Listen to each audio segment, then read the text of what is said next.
দূষণ মুক্ত একটি পরিবেশ গঠিত হবে এবং বাংলাদেশ উন্নয়নের দিকে অগ্রসর হবে। বাংলাদেশ কৃষি গবেষণা ইনস্টিটিউট বিশ্ববিদ্যালয়ের প্রজেক্টে আমরা চলে আসলাম ক্ষুদে বিজ্ঞানীদের কাছে। এটা হচ্ছে উন্নত নগরায়ন সম্পর্কে একটি আমরা প্রজেক্ট তৈরি করেছি। এখানে হচ্ছে উন্নত নগরায়নে আমরা প্রবাহ চিত্র তুলে ধরেছি এখানে। তো উন্নত নগরায়নের প্রথম শর্ত হচ্ছে পরিবেশকে দূষণমুক্ত রেখে আমরা কিভাবে উন্নয়নের দিকে অগ্রসর হতে পারি। তো এখানে আমরা দেখাচ্ছি দূষিত পরিবেশ থেকে কিভাবে দূষণমুক্ত পরিবেশে গঠন করা যায়। আর এখানে আমরা দিয়েছি উন্নত নগরায়নের একটি মডেল আমরা তুলে ধরেছি এবং এতে প্র্যাকটিক্যালি যা নবায়ন শক্তি অর্থাৎ সোলার প্যানেলের মাধ্যমে এখানে টারবাইন ঘুরছে এবং এখানে লাইট জ্বলছে। তো এখানে আমরা বলছি, তো এখানে দেখানো যাচ্ছে কার্বন পরিশোধিত যন্ত্র অর্থাৎ ফ্যাক্টরিতে বিপুল পরিমাণে কার্বন উৎপন্ন হচ্ছে যা গ্রিনহাউস গ্যাস বৃদ্ধি করে, যা বৈশ্বিক উষ্ণতা বৃদ্ধিতে সহায়তা করে, যেটি আমাদের জন্য অত্যন্ত ক্ষতিকর। তো আমরা অনেক হারে আমাদের পরিবেশ দূষণটা রোধ করতে পারবো এবং নবায়নযোগ্য শক্তি ব্যবহারের ফলে আমাদের অর্থনৈতিক হারও আমরা লাভবান হব।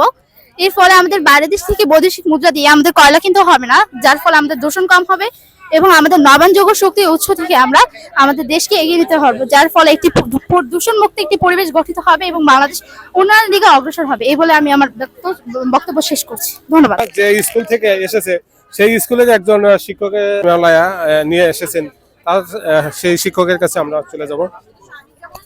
আসসালামু আলাইকুম, আমি মোহাম্মদ হামিদুর রহমান, সহকারী শিক্ষক, বাংলাদেশ কৃষি গবেষণা ইনস্টিটিউট উচ্চ বিদ্যালয় থেকে বলতেছি। আমাদের স্টুডেন্টরা অত্যন্ত মেধাবী, সব স্কুল বলবো না, সবই স্কুল মেধাবী, বাট আমার স্কুল একটু এক্সট্রা মেধাবী, কারণ বাংলাদেশ কৃষি গবেষণা হচ্ছে একটা বিজ্ঞানাগার, ওখান থেকে আমরা অনেক কিছু শিখছি, আমরা দেখি, এখনো করি। এই যে একটা প্রজেক্ট দেখতেছেন আপনি, এটা কিন্তু সবাই পারবে না এই জিনিসটা, বাট আমাদের যে বিচারক মন্ডলীও ছিল তিনিও অস্ট্রেলিয়াতে এই জিনিসটা দেখে আইছে, অস্ট্রেলিয়াতে বাস্তবায়ন হয়েছে, বাট জাপানে এখনো এটা অর্ধেক হয়েছে, পুরোটা সম্পূর্ণ হয় নাই। বাট আমরা ইনশাল্লাহ চালাই যাচ্ছি, দেশের উন্নতি হোক, দীর্ঘজীবী হোক। আসসালামু আলাইকুম। ওটা কার্বন নির্ধারণ। আচ্ছা, কার্বন পরিশোধন যন্ত্রটা হচ্ছে আমাদের এখান থেকে হচ্ছে কার্বন ডাই অক্সাইড উঠবে, যেটা হচ্ছে এই কাপড়টা অ্যাবজর্ব করবে। এই কাপড়টা অ্যাবজর্ব করার ফলে নিচে থাকবে পানিটা কার্বন ডাই অক্সাইড একসাথে মিশবে এবং এই পাত্রে যাবে। এই পাত্রে যাওয়ার পর এখান থেকে পানিটা পাম্প হয়ে এই যে ফিল্টারে যাবে।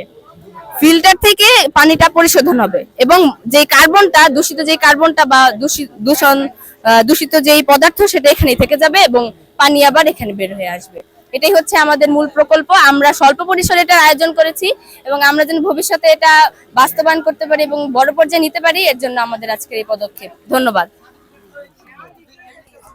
অসংখ্য ধন্যবাদ, আসলে খুব সুন্দর উপস্থাপনা, ভালো লাগলো। আসসালামু আলাইকুম।